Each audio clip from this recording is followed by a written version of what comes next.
All right. Everybody should hear that. Mhm. And let's go ahead. Rachel, you want to introduce yourself and tell us about your new project? Sure. Hey, everyone. It's been a little bit. I've been doing how things work at the State House as a hobby for a long time now. And actually just after Christmas made a wild decision to turn this into my full-time job. So I started an LLC and it's called State Action Initiative, and I'm going to be launching it here soon. And got a sign up here that is going to start. It's going to start out as the How Things Work at the State House email list. So if you're interested in getting emails from us, we're going to start sending those, but I'll also send out an email when we do our official launch. I'm going to have a website and everything. So I'm putting that in the chat. Actually, let me make it a little bit easier.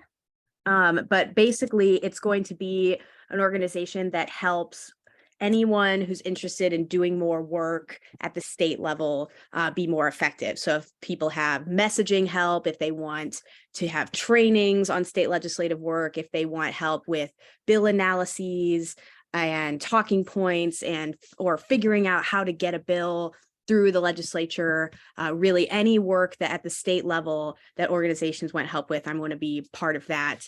And also going to be doing more State House training. So the original How Things Work at the State House, but also going to be doing different types of trainings. So we're building one that's going to be budget specific because it's budget year. We've got one that's going to be about how things get through the citizen-led ballot initiative process, because we know there's a lot of those right now.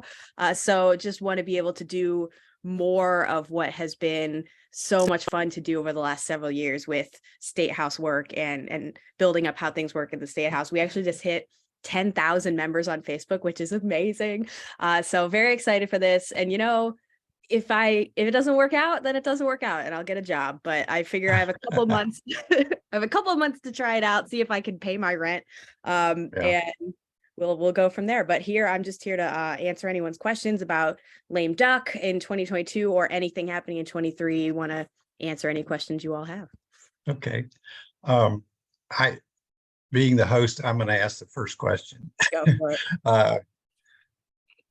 A group like ours, we're basically a progressive club. And I don't want to color everyone here that with the same brush, but pretty much a progressive club.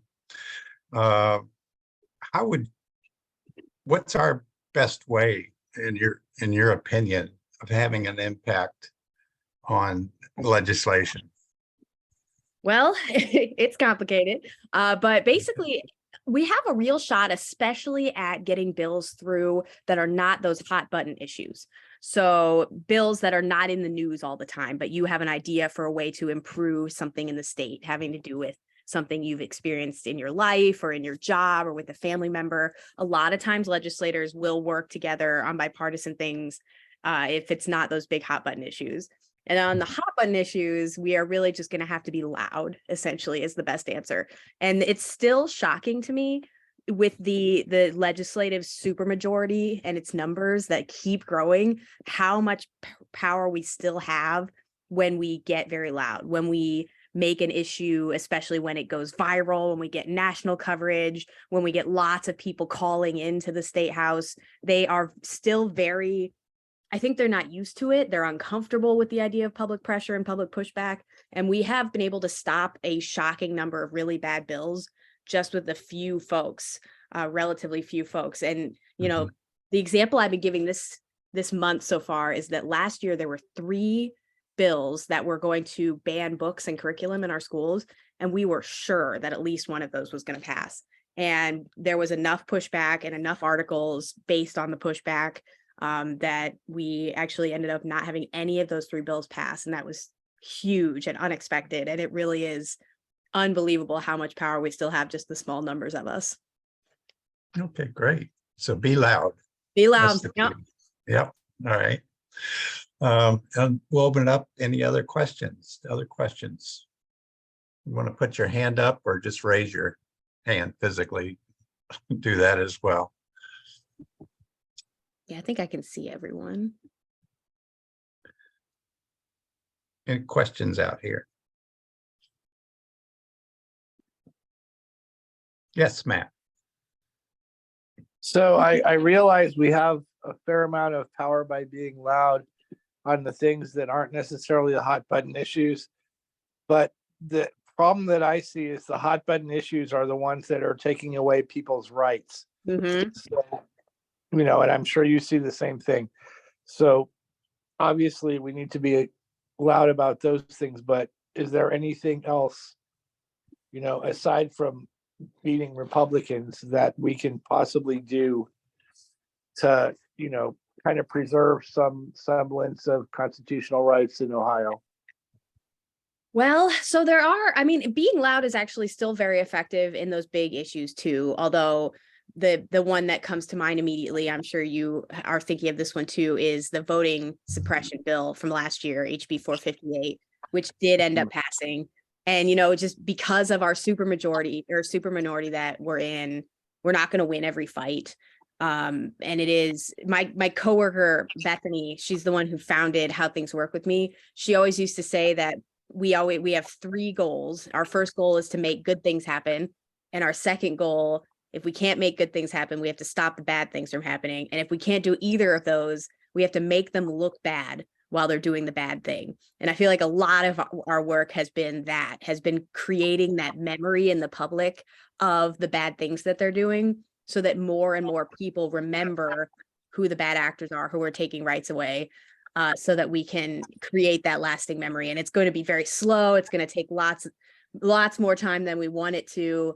But I do think that until we can pass what is probably going to be a ballot initiative to fix gerrymandering and get some of those folks out of these seats, that creating that public narrative and public memory is going to be our best bet, which I know is a frustrating answer. No, actually, that makes perfect sense, and that seems kind of the situation we're in. So that's what we got to do. Yep. And it wasn't being done before. There's a lot more work being done now to create the public awareness of who the bad actors are. I don't think anyone knew who like Frank LaRose was a couple years ago, and now that name is much more out there than it used to be. Right. Very good. Yeah. He's the bad actor I go to when I have to pick one. Yeah. He is bad. Yeah. Greg. Hi, Rachel. So the bipartisan group that passed the new speaker, and it wasn't the right-wing nut job. Mhm. I was surprised to see Bill Seitz was in that group, but I'm wondering if that has any future ramifications on what we can get through and what we can block and things like that, or is that just something that the Democrats will work with themselves? That was fascinating. And I really do think that was huge. It was a big risk for Democrats to do that, but I think it was the right call, especially because one of the main things we're hearing is that Speaker Stevens, who's the moderate that worked together to pass into to make the speaker, he agreed not to pass that HJR 6 reiteration before the February 1st deadline.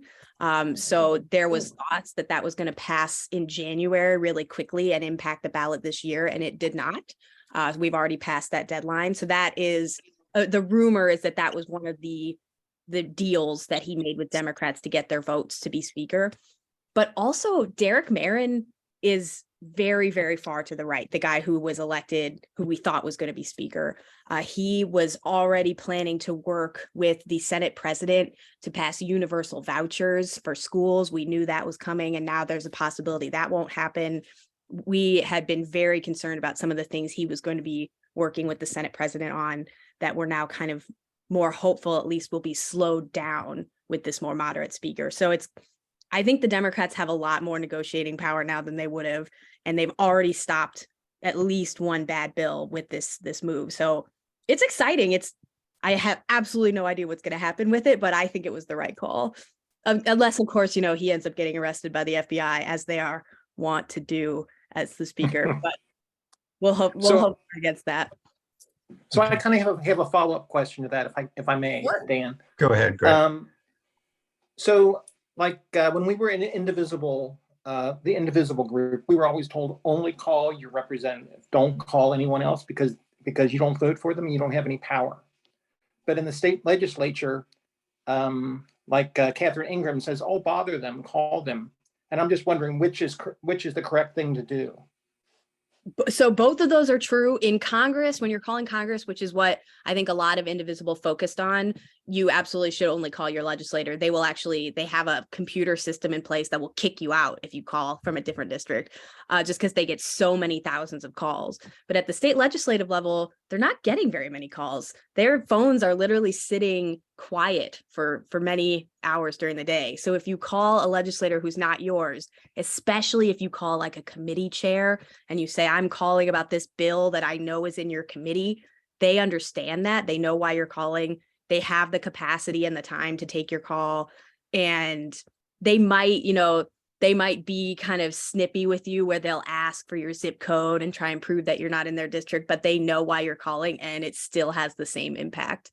Obviously, if you are calling your own legislator, you should mention that, because if they know you're a voter of theirs, it has a little bit more power. But definitely at the state leg level, call everyone, calls those chairs, call the speaker, call the Senate president. Definitely worthwhile. Great, thank you. Just a quick follow-up to Greg's questions there. Did you say, or am I correct, that all of the Democrats voted as a block for Stevens? They did, yes. Okay, great. All right, Lucy?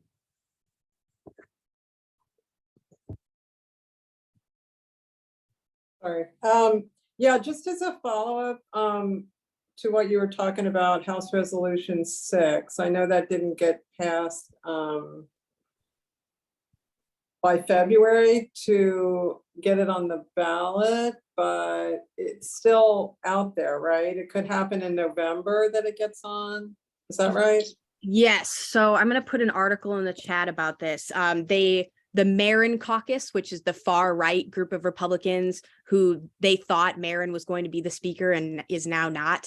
They got together and they decided that HJR1, which is the new name for it, is going to be one of their main priorities this year. And then they did a whole big show where they marched to the clerk's office and they refiled that ballot initiative bill resolution. And it actually is worse this time around.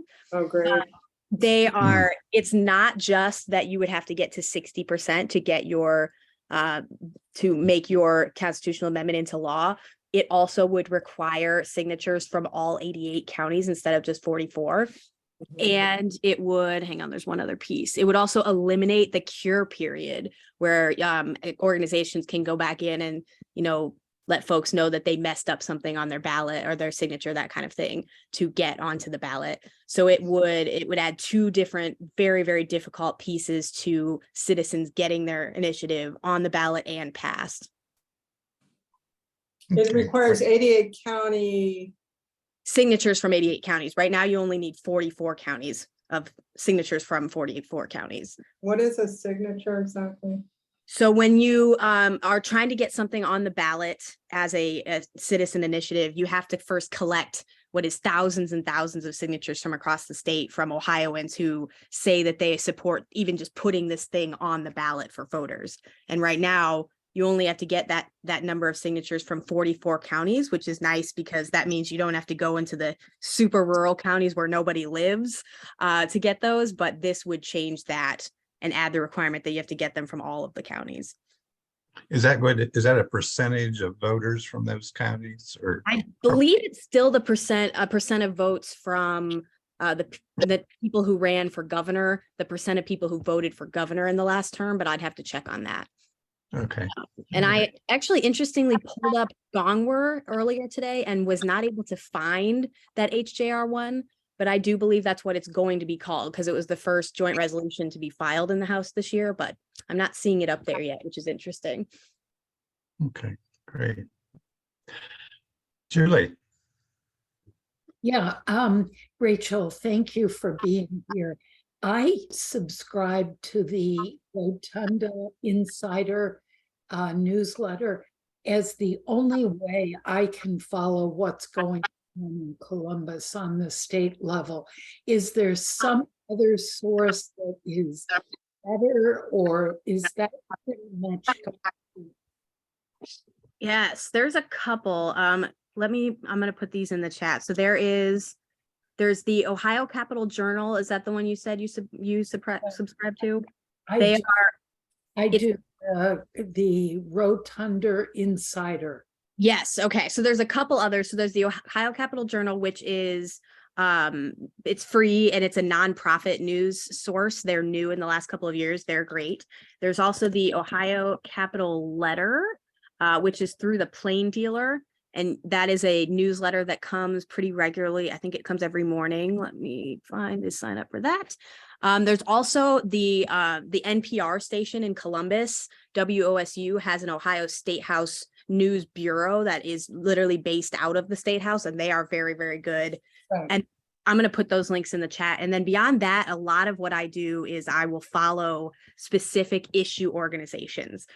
So for example, if you care about education, there's a new coalition, Honesty for Ohio Education, that has been spectacular.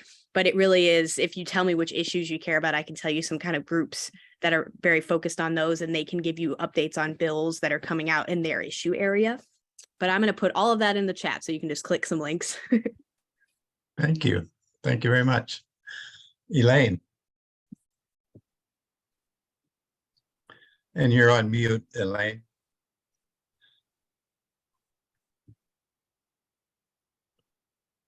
Thanks for coming tonight, Rachel. Do you happen to have any data on how many people currently follow and what's going on in the State House, and how many more we need to get engaged to really make an impact? Well, I don't think I have specific numbers, but I can tell you that it has been just in the last couple of years that really anyone that I know in my personal life has started to pay attention to at the state level. And I think we still struggle with getting news coverage, especially of State House, news, even though we have a lot of newspapers covering, there's less and less subscription to newspapers, unfortunately. So it really has been, it's been very slow growth. I don't think I have numbers though, but the more we can get, it will feel like a huge shift, even just to get a few hundred or a few thousand more folks paying attention at the state level, just because so few people already do, that it can make a huge difference very quickly. Yeah, it's one thing I get so frustrated at, and I'm sure you do too. It is. It's been a very slow process, but I can tell you it's much better than it used to be. When I worked at the State House, we literally would watch these bills pass that were directly impacting folks' lives, and we would get no calls. And now you get some calls, and that's a huge difference.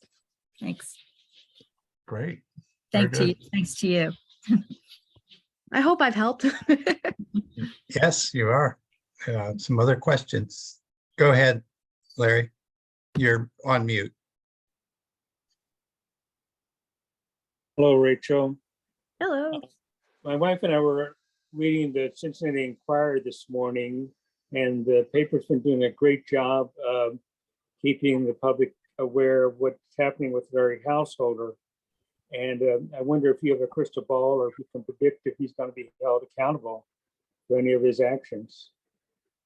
I really do think that Householder is going to be convicted. I do, but the fear that I have is there have been articles in the last couple of days about how if he is not convicted, if he ends up getting away with this, it could actually have impacts on the way that Citizens United is viewed by federal courts. The idea that maybe something that we thought before was a bribe is actually just a campaign donation that leads to legislation. So there's potential federal impacts of this lawsuit that I had not been considering before. But I do think that, especially because what we've seen in the first week of the trial is that the Householder's lawyers were literally pulling tricks like clicking their pens and making faces, trying to distract the jury. They really do seem to be trying to get this to win on appeal because they don't think they're going to win with this first judge.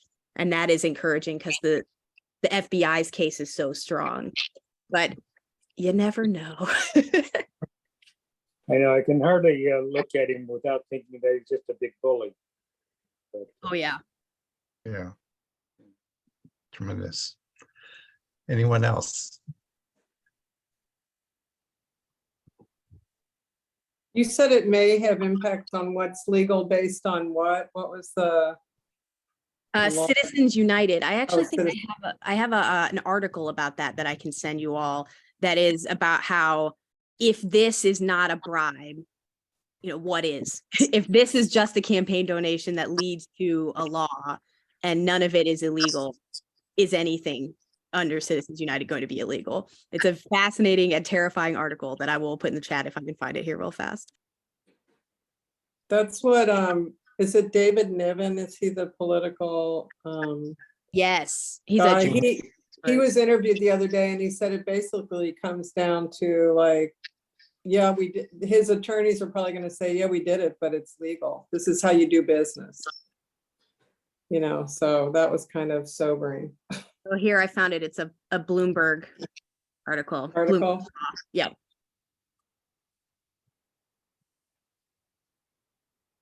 Okay, I have a question. In terms of House Bill 458, Mhm. what impact do you see with that percentage of voters it's going to affect, what have you?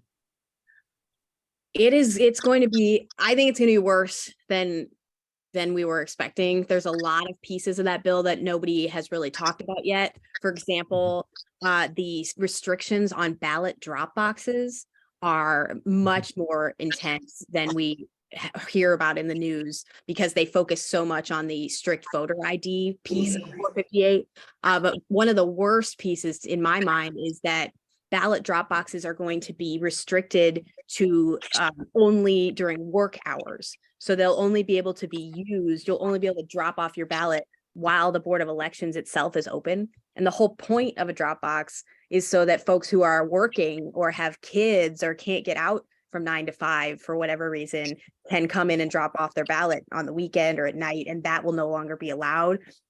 Those little pieces that are going to be pulling away voters that we haven't talked about because of everybody's been focused on the voter ID are going to be very, very damaging. And we also have the fact that the last Monday of early vote is now gone, which is one of the top most used early vote days. And it's also going to impact when votes can come in after the election. It's going to shorten the number of days that votes can come in, even if the mail is slow, even if, military voters are voting from overseas, it's going to impact them. So it really is just across the board, I think, going to be much worse than the news has been portraying it, because they've been focused on that one piece. Okay. Would you suggest, if we're pushing people to understand this, push them to move toward mail-in, or push them to get an alternate ID? What are your thoughts? I would push them to get there. So there is going to be, I believe, a process to get a state ID that is available. So, which is of course another barrier, because you have to go in and take the time. And if you have kids, you have to deal with childcare. But getting that ID that they're going to provide is probably one of the best options. I'm going to put some things in the chat here that show what the law does, and they have some good graphics. They're from the ACLU. They've been putting out graphics to explain what this law does. So in case you have folks who are curious, who want to know what their options are, some of those are available on this site here. But probably that. And if you're going to mail in your ballot, do it really early so that there's no chance that the mail, even if the mail is slow, that your ballot is late and doesn't get counted. But Right. It is very frustrating. Yeah, my wife's received her ballot. Actually, she received that. She requested it like 3 weeks ahead. She got it the day after the last election. Yep, Yeah. exactly. Yeah. Marty, go ahead. Yeah, I was just wondering on the drop boxes, the last presidential election, we were allowed to be, humans holding boxes at the Board of Elections. Are they going to still allow that? I Or highly is there doubt it. They're very, very restrictive now on what the Yeah. drop boxes can be and where they can be and how often they can be used and what kind of security measures there have to be on them. So I doubt it, but I'd have to check the law to be sure. Yeah, I have to say, without that, it would be a crazy scene down there because, there's just too many people trying to drive through for one box. Mhm. Okay, Ruth. Okay, first of all, Rachel Coyle, you are an amazing, like a little encyclopedia of information. You really are. I'm just like, oh, and then you say, and you're gonna write it in the chat. So I know how to get all the chat things. I have one very specific base of knowledge. Don't ask me about, I'm terrible at trivia. Don't ask me about any other issue other than state house politics. Hey, all you need is that's what we need. So we're a good match. We're a good match. I was wondering with some of these issues that are going to be brought up again, if they make them bad enough, maybe even Republicans won't like them. I really wonder if common sense people, of course, if they're just being herded in and they are not. So I just thought, that just occurred to me that, so I wanted to add that in. And then I guess the questions I have, I'm really concerned about climate change because my thing is, if we don't think of it as very important and it's not even in the first 5 of the Republicans' issues, and I don't know that it's very high anymore. It's high with Biden, but is there, what kind of resources are you going to give me to help me with that? Because I want to do something between now and Earth Day that is big enough to really get media attention. Those young people I mentioned, I've already got their contact information and I'm going to be asking them to help me, but something that really will at least make people, I'd be willing to do a civil disobedience, but I don't think that's necessary. I think we have to just make it big enough and caring enough. And because if we don't have a planet, our children and our grandchildren are screwed. Yep, absolutely. And, I've been grateful that at the federal level, the Biden administration has passed some really good climate initiatives, the biggest investment in climate change ever last year, which was just incredible. But at the state level, things have been very different. You might have seen that Mike DeWine just signed a bill in December, at the end of December, that's going to require all state parks to allow drilling in the park. Just like unbelievable. It also, redefines nuclear energy and natural gas, and it tries to make it seem like we're doing green energy, but we're not. Yeah. And so one of the things that I would say is that there is an incredibly active group. The Ohio Environmental Council is very, very active, and they actually have an action fund that is their C4 PAC. It allows them to be very political. So if you sign up for them, I'm going to put them in the chat too. If you sign up for the Action Fund and for Ohio Environmental Council, they will send out calls to action. They'll send out phone calls to make and emails to send. They're probably Ohio's most active environmental group, and they are very, very good. I know several of the folks who work over there. Great. Well, I'll use your name with your permission. Go for it. Yeah. Okay, Rachel. Thank you. Mm-hmm. Great, thank you. Other questions here? Anybody?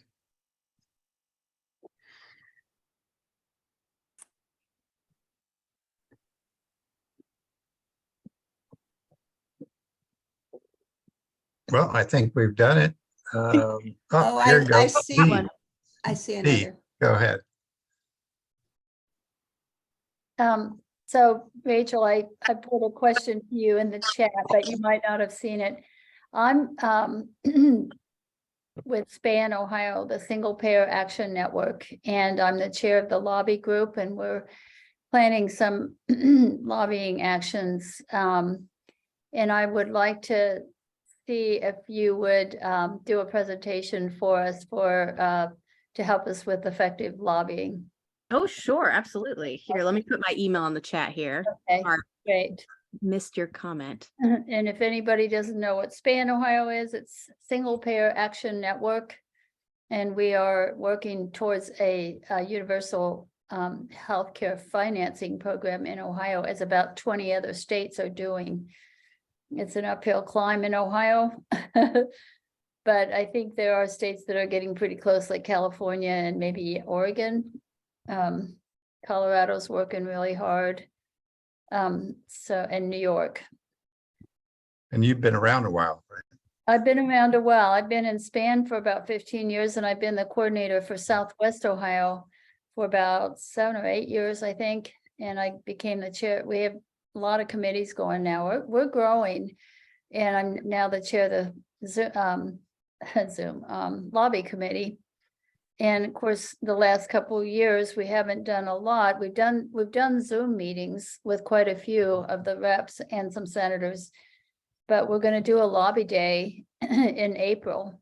And that's what, I'd really like to get some help with from you, Rachel. And if Yeah, any, for sure. great, that's great. If any of you all, and I think I know some of you, I haven't been to Bold New Democracy for quite a while. But if any of you are interested in helping us out, I'll put my email in the chat and you can reach out to me. I'd be happy to talk to any of you and get you on board. If you feel like you want to lobby or not, that's fine. Or just attend our meetings. Great. Thank you. Yeah, Dee. thank That'll you. be helpful. Yes. Thanks. And welcome. Come back again. I will. All right. Ruth, did you have another question? Your hand's still up there. You're on mute, Ruth. I forgot to take it down. Oh, okay. I got Okay. so wonderfully enthralled with, Yeah. By the way, if we don't have good health care, Yeah. yeah. I mean, and that's part of the, yeah. So I'm going to take my hand down though. There are All so right. many issues to work on. I think the environment is probably the most important one because like you said, we're not going to be here if we don't get that right. But healthcare is my specialty because I'm a registered nurse. I've worked for over 40 years and I know it through and through, and I can be more effective at that. So that's what I do. I put my energy into that. And I think if we get healthcare for everybody, it's what's the saying, a rising tide lifts all boats or something. boats. It would Yes. help, Yeah. help everybody so much. So Well, we're on the same page because my background is also nursing, and people that are too busy, too sick, too tired, too stressed out, they don't have time to make calls to their senators. They don't have time. And so absolutely. And try, I mean, I know as someone whose mother died of an appendicitis because when I was 1940s, she said it's not too bad. And by the time it was bad enough, it had burst and she died. So her kids had and this can still happen. It's not like, Mhm. it's happening now because people are afraid to go see their doctor or even go to the hospital because they don't want to have to pay the big co-pays and the deductibles. So Sure. it's happening a lot. Yeah, I could go on and on about it. But All right. but we're on the same page for sure. So I'll be taking Thank your you. name down. Yeah. Okay. Rachel, I want Don't to, forget your email. Don't forget to give me your email. Okay. I just didn't see Rachel, I it. wanted to thank you for coming, and as we always Oh, I see it. do toward the end, any suggestions on how we could help you with your work? Yes, thank you so much for asking, and thank you for having me. So I just put my links in the chat. So there's the Twitter and Facebook page for How Things Work at the State House. We always put calls to action on there for folks who want to make calls for us to their legislators. But I've also got that email sign up. So we've never sent emails before, but I'm going to start doing it. And then pretty soon we'll be launching State Action Initiative as well. And I'll send an email out to all of you and would love if you know any organizations or if you all are looking for someone to contract with to come in and do maybe a series of trainings or need help with state work. I am looking for ways to pay my rent. So let me know what you got. And that is it. Okay, I'm going to share my screen once just real quick. I believe this link here, it's in the agenda. Now that's your new initiative, correct? Yeah, that's the sign up for How Things Work. And then once we launch State Action Initiative, I'll send out an email through this email Okay. with the new Okay. website. I just bought the domain and the website. Now I have to build it. So we'll see how that goes. Right. All right. Right. So that's this link is in the chat. It's brand new because in fact, you changed it since I signed up, I believe. Yep. just recently. So that's great. Thank you. Well, thank you very much for coming, Rachel. And anytime that you have want to make an update to us, we allow people such as yourself to come in and request a couple of minutes toward the beginning, and we'll give you that and share some more. Sounds great. All right. Thank you for having me. And you're welcome to stay if you like, or I'm sure you got plenty to do, but we'll go ahead with our agenda. Thanks.